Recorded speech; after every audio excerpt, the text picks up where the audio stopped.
Alors, je vous partage l'écran. C'est ça, parfait. Tac. OK, vous voyez bien l'écran? C'est bon? Oui, Oui. Super, merci. Donc on va voir comment faire, cette régression par moindre carré avec l'ASVD. Comment est-ce qu'on va pouvoir s'en servir de l'ASVD pour faire les moindres carrés? Donc, petit rappel, donc on a notre matrice A qui pouvait être construite à partir des conditions, par exemple en prenant une matrice de Vandermonde tronquée, donc on a m lignes et n colonnes. On imagine qu'on a plus de lignes que de colonnes. On imagine aussi que le rang de A sera égal à n. OK? OK, donc maintenant, si on prend une SVD réduite, on va pouvoir dire que A sera égal au produit matriciel de ces 3 matrices, donc U chapeau, qu'on a vu à l'instant, qui va avoir donc M lignes et N colonnes, sigma chapeau qui sera, diagonale et qui aura N lignes et N colonnes, et V étoile qui aura N lignes et N colonnes et qui sera unitaire. Hem, donc voilà, ça, donc U chapeau est bien une matrice orthonormale, orthonormée tronquée, parce qu'elle n'a pas M lignes et M colonnes, elle est tronquée, elle a moins de colonnes que de lignes. Sigma carré, pardon, sigma chapeau, c'est bien une matrice diagonale avec les valeurs singulières qui vont appartenir à R, plus, et on a V qui est une matrice orthonormée également unitaire. D'accord? De taille n fois n, comme je vous l'avais dit.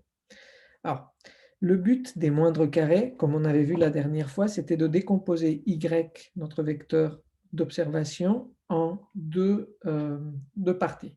Il y a les résidus et il y a AC, donc la composante qui va être prise en compte par notre modèle, qui va être expliquée par notre modèle, qui correspondent donc à une somme pondérée des colonnes de A par notre vecteur de coefficient C, qu'on essayait de déterminer d'ailleurs, qu'on n'avait pas, plus un vecteur qui va être orthogonal à l'image de A, qui est donc notre vecteur de résidu. Donc cette part-là, le vecteur R, est la part de Y qui n'est pas expliquée par notre régression linéaire. D'accord?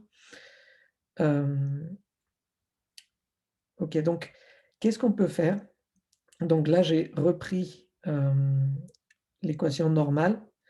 Donc on a A étoile A, C est égal à A étoile Y, et qu'est-ce qu'on peut faire en fait? On peut remplacer A par sa SVD. D'accord? Donc on remplace A, par U chapeau, sigma chapeau, V étoile. Donc là, vous voyez, c'est ce petit tour de passe-passe ici. Donc on remplace A par sa SVD qui est juste là. Hem Et donc après on peut faire les calculs pour voir, qu'est-ce qui va nous donner donc le fait d'avoir remplacé A par sa SVD. Donc, on va appliquer d'abord la transposée ou l'adjoint ici dans ce cas-là avec l'étoile. Donc pour simplifier, on va dire que c'est la transposée. Ça va nous donner quoi? Vous vous rappelez bien, lorsqu'on appliquait la transposée, il fallait bien, appliquer la transposée si on avait 2 matrices A et B, ça nous faisait A, on appliquait la transposée dans chacune des 2 et on inversait le sens. Donc si jamais on avait, ça c'est pour un petit rappel, on avait vu la dernière fois déjà, donc si on a, A, B étoile, ça nous donne A, B étoile, A étoile. OK? Donc là, on fait ça. On applique l'étoile à ces 3 matrices-là et on va tomber sur ça. On va avoir V, sigma chapeau, U chapeau, étoile, U chapeau, sigma chapeau, V étoile, C. D'accord? Donc cette partie-là est restée inchangée. Tac. Et cette partie-là, c'est juste l'application de la transposée à tout. Donc on l'applique à chacun des termes en faisant bien gaffe de changer le sens. Et de ce côté-là, on fait la même chose. Donc on va appliquer la transposée à chacune des matrices en faisant bien gaffe de respecter la règle et on tombe sur cette équation-là. Monsieur, Oui. juste, je comprends pas ce que c'est le C dans AC. C'est quoi le C? Enfin, Alors le C, c'était le vecteur de coefficient qu'on avait. Donc A, ça va être une matrice avec M lignes, une ligne par personne, par observation, disons, et une colonne par, par transformation, si vous voulez, de notre vecteur x de départ. Donc si on prenait notre matrice de Vandermonde, c'était donc x puissance 0 pour la première colonne, x puissance 1 pour la deuxième, x au carré pour la troisième, etc. Et C, c'est simplement un vecteur de coefficient, donc il va avoir la taille du nombre de colonnes de A, qui va faire juste une somme pondérée des colonnes de A. Donc si A n'a que 2 colonnes, C va être un vecteur avec uniquement 2 éléments et ça va correspondre au coefficient pour chacune des 2 colonnes. Et après, on va essayer d'expliquer A comme une somme pondérée des éléments de chacune des colonnes pondérées par le vecteur de coefficient C. Est-ce que c'est plus clair? pas vraiment. Enfin, j'ai compris du coup que C, c'était un vecteur qui avait le même nombre de colonnes que A, Oui. Alors, mais j'ai pas trop compris enfin, ce qu'il y avait dedans en fait. ouais, donc je vais revenir juste pour rappel sur ce qu'on avait vu la dernière fois, peut-être sur l'exemple directement. Tac. Alors, si on prend cet exemple-là, c'était l'interpolation polynomiale avec la matrice de Vandermonde. On avait construit une matrice A, ici, que vous voyez ici, à partir de notre vecteur de condition x. Donc, le vecteur de condition x, pour l'exemple bidon que je vous avais donné la dernière fois, c'était par exemple le poids de m personnes. D'accord? Donc, on prend une personne, on la pèse, et donc ça nous donne x1, le poids de la première personne, x2, le poids de la deuxième personne, etc. On construit une matrice A en prenant le vecteur des poids et en le mettant à la puissance 0, par exemple. Donc ça nous donne une colonne de 1. Ensuite, on prend le vecteur tel quel, on prend le vecteur, mais on met chacun des termes au carré, etc. On pourrait s'arrêter ici, au lieu d'aller jusqu'à la colonne m-1, on pourrait s'arrêter à la colonne n. Dans ce cas-là, on aurait une matrice qui est rectangulaire. Et ensuite, on multiplie ça par un vecteur de coefficient C. Donc, vous voyez, C va avoir le même nombre d'éléments que de colonnes. Lorsqu'on fait ce produit-là, je vais le faire pour la première ligne seulement, mais ça va être la même chose pour les lignes successives. Ça va être quoi? Lorsqu'on fait ce produit, c'est C0 fois 1, donc là c'est juste C0, plus C1 fois X1, plus C2 fois X1 au carré, plus, etc., etc. Et ça va être égal à, ou ça va approcher, disons, ça se rapproche de Y1, où on cherche en tout cas les vecteurs, les vecteurs ou les valeurs C0, C1 jusqu'à Cn, tels que ce polynôme-là, donc C0 plus C1 fois X1 plus C2 fois X1 au carré plus C3 fois X1 au cube, etc., soit proche de Y1. Et ceci sera le même cas pour les autres Y. Donc, on va essayer qu'en même temps, on va essayer d'avoir idem, donc C0 plus C1 x2 plus C2 x2 au carré plus C3 x3 au cube soit proche de Y2. D'accord? Donc, ce sont les coefficients de notre modèle qui vont essayer d'expliquer donc, notre vecteur de Y, notre vecteur d'observation, à partir de valeurs dérivées à partir de notre vecteur de condition. Et donc, c'est ces coefficients-là qu'on va essayer de déterminer. C'est plus clair? Oui, ok, merci. Parfait. Donc, tac, je reviens là-dessus. OK. Donc là, c'est cette somme pondérée. Le R, ça va être ce qu'on n'arrive pas à expliquer avec cette somme pondérée, les colonnes de A fois ses coefficients C. D'accord? Donc, on fait notre tour de passe-passe, on remplace le A par sa SVD, on tombe sur cette équation-là. Et alors, qu'est-ce qui se passe? Tout d'abord, si on fait ce produit-là, on sait que les vecteurs colonnes de U, chapeau, sont orthogonales entre elles. D'accord? Les vecteurs sont orthogonaux, pardon, entre eux. Donc, lorsqu'on fait U chapeau U, on va avoir l'identité. D'accord? Donc, ce terme-là, en gros, va, pouvoir sauter. Idem si on fait un produit d'un côté et de l'autre par V étoile. Il va nous rester à la fin donc sigma, donc il va nous rester donc, on peut faire la même chose d'ailleurs pour sigma chapeau à la puissance l'inverse de sigma chapeau étant donné qu'elle est diagonale, son inverse peut se calculer immédiatement. Donc on peut se débarrasser très facilement. Donc ce terme-là, ça donne l'identité. Ce terme-là, on peut se débarrasser facilement en multipliant de part et d'autre par V étoile. Il nous reste donc sigma, on peut s'en débarrasser en multipliant de part et d'autre par sigma chapeau moins 1, et il va nous rester donc ce terme-là, donc sigma chapeau V étoile C, et de ce côté-là, vu qu'on aura fait sauter ce terme-là en multipliant par V étoile, et on aura fait sauter ce terme-là en multipliant par sigma chapeau moins 1, il nous reste cette équation-là, qui est donc sigma chapeau V étoile C est égal à U chapeau étoile Y.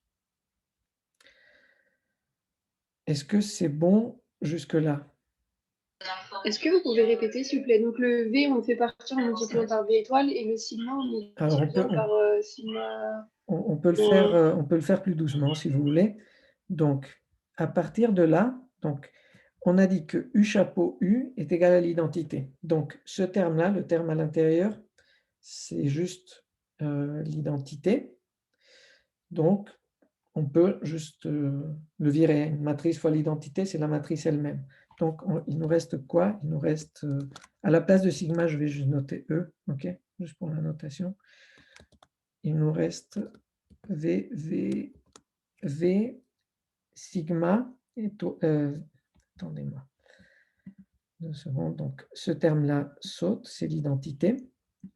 Il nous reste V sigma chapeau V étoile C est égal à V sigma chapeau U étoile Y. Maintenant, on sait que V étoile V est égal à l'identité. On sait que V est une matrice unitaire, donc V étoile V est égal à l'identité. Donc, qu'est-ce qui se passe si, dans cette équation, on multiplie de part et d'autre par V étoile? Donc, ça nous fait V étoile V sigma chapeau V étoile C est égal à, je vais juste déplacer ce truc-là un petit peu par là, égal à V étoile V sigma chapeau U chapeau étoile Y. On sait que ce terme-là, c'est l'identité, donc ça va sauter. Hop, je l'enlève. Idem pour cette partie-là, elle va sauter. Maintenant, je sais que sigma chapeau, c'est une matrice n par n qui est diagonale. Donc, calculer son inverse est très facile. Il suffit de prendre la matrice sigma chapeau et de mettre chacun des termes, de mettre 1 sur le terme de la valeur singulière qu'il y a dessus. Donc, je vais juste le noter comme ça c'est l'inverse. Hop, donc E-1, on multiplie de part et d'autre par cette matrice, par l'inverse. Je vais déplacer ça ici. Donc, ce terme-là va sauter, enfin, ces deux termes-là vont sauter, tac, et ces deux termes-là vont sauter également. D'où le fait qu'on se retrouve avec l'équation qui est juste là. Donc, sigma étoile V, sigma chapeau V étoile C est égal à U chapeau étoile Y.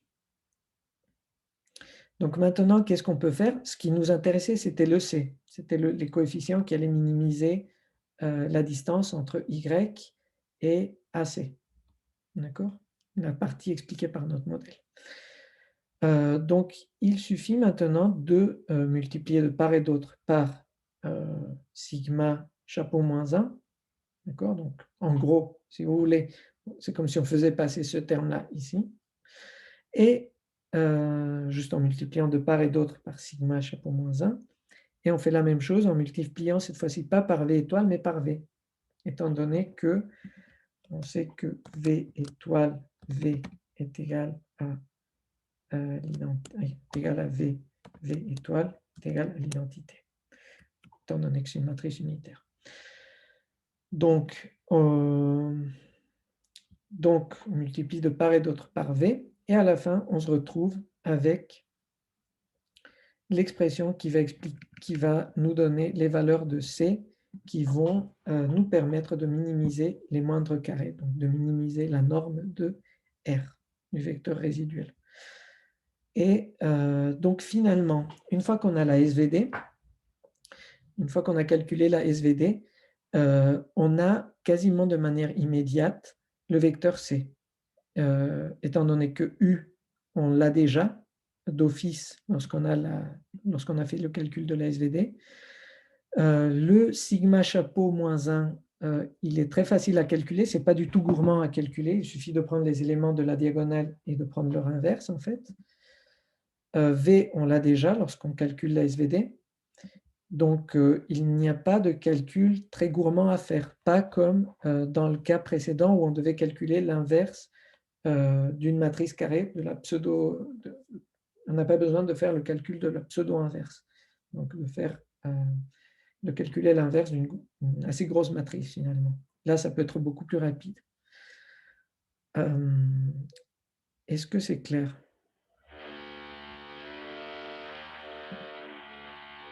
Oui. Il n'y a pas de questions?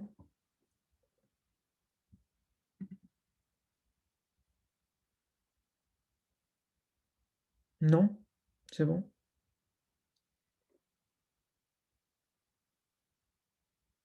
Vous êtes sûr? Ok. Bon, si vous avez des questions, on va pouvoir peut-être le voir lorsqu'on va faire le TP associé à ça. Mais donc, le tout, c'est de savoir que si on fait la SVD de notre matrice A qu'on avait construite, on peut très facilement, donc sans faire de gros calculs, calculer notre vecteur de coefficient qui va permettre de faire les moindres carrés, la régression de y par rapport à x avec la méthode des moindres carrés. D'accord? Donc, alors là, j'avais juste mis comment est-ce qu'on va, juste pour rappel, comment est-ce qu'on va faire donc, le calcul de notre vecteur de coefficient. Dans ce cas-là, on prend notre matrice A qu'on aurait construite, par exemple, en faisant la matrice de Van der Monde. On calcule sa SVD. Ensuite, on peut calculer directement notre vecteur C en utilisant ces matrices-là. D'accord? Là, je vous ai mis un exercice que vous allez pouvoir faire qui ressemble en fait à l'exo que je vous ai donné la dernière fois, où on faisait le calcul de la pseudo-inverse avec l'équation de la dernière fois, mais cette fois-ci en utilisant la SVD. D'accord? Donc en utilisant cette équation-là, donc les termes de la SVD, et donc en faisant appel directement à la fonction SVD de Python. D'accord? Est-ce que vous avez commencé à voir NumPy aussi avec Samuel? Avec Samuel, on a vu lumière, non. On l'a un peu vu ce matin avec Carole en algo programmation, mais c'est assez bref pour l'instant. D'accord, ok. Et elle s'attendait aussi à ce qu'on l'ait un peu plus fait en avion linéaire, du coup. D'accord, donc finalement on va le voir, je pense, plus vite ensemble en cours qu'avec Samuel peut-être. De toute façon, je pense que vous avez, il va vous montrer ça aussi en TD. Ok. Donc je vais arrêter le partage. Oh, monsieur, j'avais une Oui. question avant que vous changiez de diapo, si c'est ce que vous allez faire, mais j'ai l'impression. Ouais. Pour l'image de A, du coup, à chaque fois, ça correspond à A. Donc bah là, nous, c'était AC qui appartenait à l'image de A, mais en gros, c'est pour tous les Z qui appartiennent à CN, ils appartiennent à l'image de A. C'est ça ou... C'est ça. Donc on essaye, oui, c'est ça. Donc on essaye de trouver l'image à partir de A telle que, en lui rajoutant un vecteur complémentaire qui est le vecteur résiduel, on tombe sur Y.